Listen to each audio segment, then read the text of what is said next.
Okay, ladies and gentlemen, what we have here is a new pistol, Bersa BP9cc. My wife and I recently attended the carry conceal course. It was good for her. It wasn't so great for me just because I have a lot of previous experience, 12 years active military, and I was glad I was able to learn a couple things that had to do with the legal sides of carrying, but the shooting portion was pretty useless. So what I'm doing today is I'm doing some modifications to my BP9 cc. So what we're going to do is we're going to do some stippling on the handguard, or on the pistol itself, on the frame of the gun. Do some stippling there. What I've already done is I've already done some sanding on the trigger guard. My hand was hitting a little bit on my right-handed shooter. My middle finger on my right hand was hitting the boxy trigger guard on the base. Let me take a peek here. Let's see if I can get it to focus. There we go. What I did is I sanded that box off. So it used to come out pretty boxy, and I sanded that box down. Okay, so you can kind of see I sanded this down a little bit. And I sand it down the other side as well, just so when I switch hands when I'm shooting, it's kind of typical. So what I've already started to do is I've already started the stippling process. If you can see here, I'll show you the other side first. Here's what the handguards generally look like. This is what they're supposed to look like when they come out of the box. Okay, so you got a nice stippling up here where the firing, where the trigger finger would go, and you have some nice stippling on the mid portion itself. It was a little too slippery for me still, so I decided to go ahead and do some more stippling. So I'll flip it around the other side, and you can see I kind of already started to do some stippling into here. You can kind of see I started to do it a little bit. I started to do it at the top. I'm going to do the whole thing. I'm going to do basically everything from the slide catch here straight down, probably around this top side. I'm probably not going to do too much in here. I might change my mind once I feel it and see what it feels like. But I'm going to come down around this way, do this whole side, the whole back, all the way around, and then of course the other side. So we'll do some video in between so you kind of see how the process looks. I was worried about it at first doing it because, I mean, this is brand new. It's brand new to me. Actually, it's brand new, period.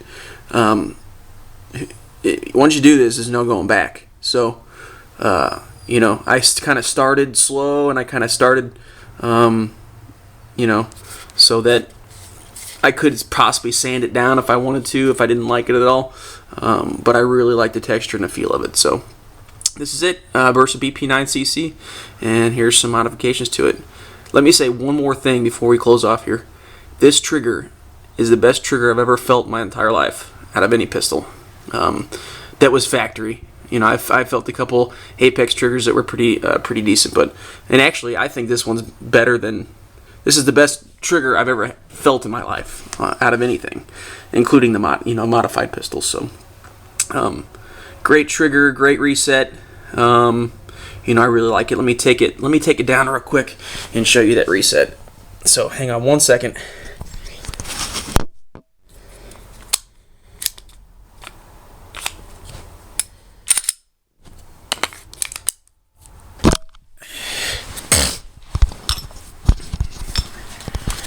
All right.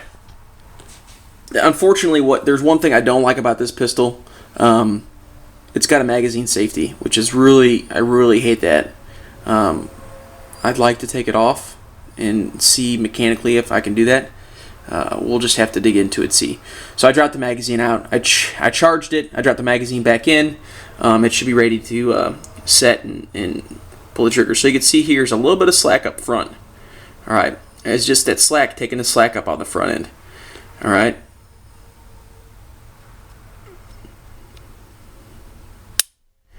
All right, there's the end of it. Okay, I'm gonna hold it here for a second. I'm not gonna chamber around. I'm just gonna pull back far enough to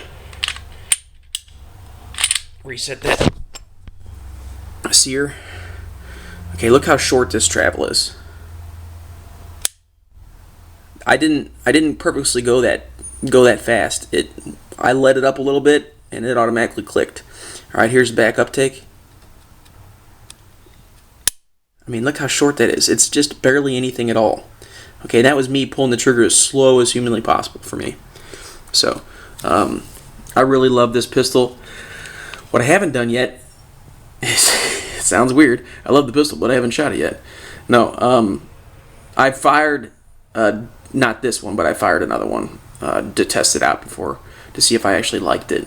And of course I did. So, we're going to go in, I'm going to do some stippling, come back and see the finished product, show you what it looks like, and then, you guys tell me what you think. Alright, here we are back again.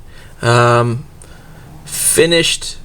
I think I finished. I haven't really decided if I want to add some more stippling in this area at all. I tried putting it in my hand. It felt amazing. I love the way that it feels.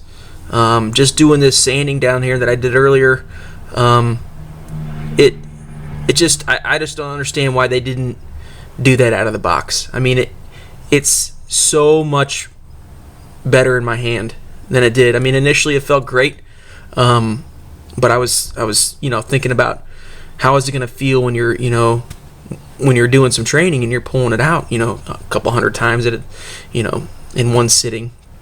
It's really probably going to start hurting a little bit. So I did the sanding on it. I've been holding it as hard as I can, as soft as I can, whatever, different ways, and it's just perfect. The sanding here in the trigger guard area, I'm really happy with that, and I'm extremely happy with the stippling that I finished throughout on the pistol. So it's a really nice texture. I think it turned out amazing. It was really, really simple. I had just went to Arbor Freight and picked up a wood burning, or basically like just a little tool. Came with a bunch of different bits. I found a nice simple bit that I liked, and so yeah, it was way simple. It was really easy. Same thing with the sanding tool. I picked up a little sanding tool. I think it was $20. It came with a box kit. I'll show you what it looks like here. Let's see where I put it. I think this was $20 from Arbor Freight, but it came with a sander. I got the charger on right now. It's a cordless system. Came with the sander itself. Right now I got a polishing bit in. So initially I came through and I sanded it down with this larger wheel. Roughed it up really good. I was a little worried about getting it polished again. I just used one of these other bits that it came with. It came with this whole package. I didn't buy any of this stuff extra. I haven't actually put any polish on it. All I did was just use the polishing bit. At least that's what I think it is. I'm not really familiar with this, but these little bits are really soft, so I figured it would probably work out okay.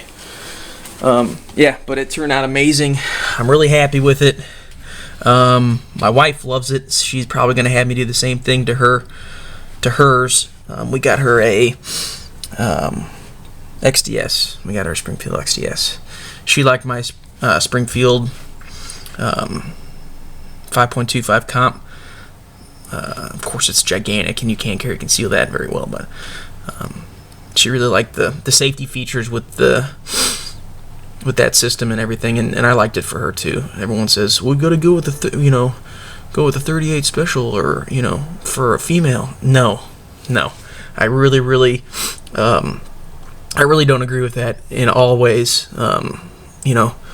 Take your lady, take your wife, take your girlfriend to the range, show them how to operate a regular slim, single stack pistol, and if they shoot well, that's the main thing, is making sure that you can get your wife, girlfriend, boyfriend, whoever, to shoot well. And this specific model, of course, of the 9. I'm a big advocate of 9mm pistols. As a matter of fact, that's all I have. It's all about product placement. It's where you place the rounds. And if you're a good shooter, you don't need that 40-45. Headshot's a headshot, you know, or a good torso shot. If you put the rounds in there where they're supposed to go, you don't need to have that heavier round, that bigger round. So in my eyes, you know, military, it's what we shoot overseas. You know, some units have, you know, those 40s, 45s, but a majority of the soldiers overseas have that 9mm platform, and you know, we've had that platform for a while, so it works well if you shoot well, and that's what shooting is. What you're supposed to do is learn how to shoot well and become a better shooter. So I'm gonna try to do some more videos in the future. This is the first video that I'm actually doing, so if you like it, thanks, I appreciate it. If you don't, it is what it is. You know, it's no big deal, but let me know if you have any questions. I'll answer the best I can. I got a couple other pistols that we'll review later on. I got a CZ75 P07 Duty. We'll review my wife's XDS, and then I do have a 6R 516 Patrol 16-inch version. So we'll look at those. I love all of them. I got a bunch of comps, muzzle brakes that we'll review and stuff. But I just wanted to show you guys that this is such a simple way, an easy, simple way to come in and modify your own, you know, your own pistol, make it something that's unique and that's, you know, useful. I don't like these things that, you know, let's make it look cool. You know, that's great. Does it function better? I'm not really gonna do it. I mean, if it looks cool, sometimes I'll do a paint job like this over here. I did this paint job on this case. The functionality of the case was fine. I didn't need to do the paint job. It looked cool. All right. So I guess that's not really an example, but try to think outside the box and think of ways to make yourself a better shooter, and things like that. So again, if you have any questions, please let me know. I'll answer best I can. We'll catch you next time.